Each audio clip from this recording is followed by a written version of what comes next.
this man who would actually become one of the rulers of the Muslims was a man who carried on his own back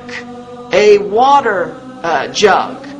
when he was the ruler of an increasingly powerful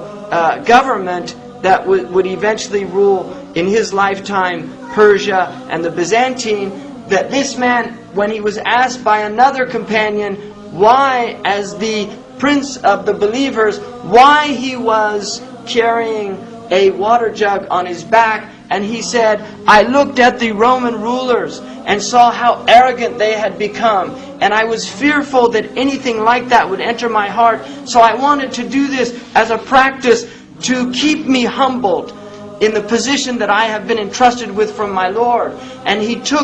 And he used to make it his practice to take this water and to actually give water to the poor people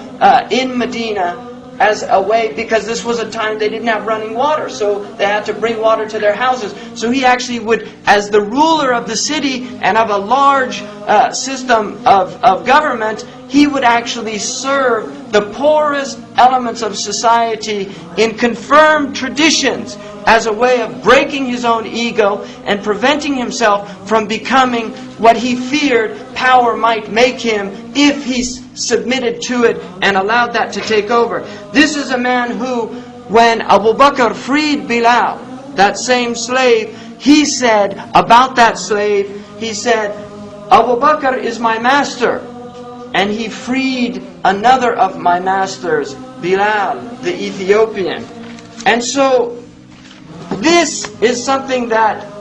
we know has existed in human history. And there are many examples of human beings that were not driven by merely material concerns, by desires to exploit, by desires to get all they could for their own self-gratification, but human beings that were motivated by higher principles, by divine principles. And this is something that if you go back and just examine the book of Allah,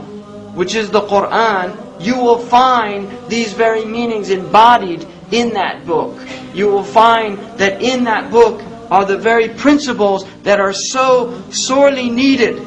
by the current humanity in order to prevent it from continual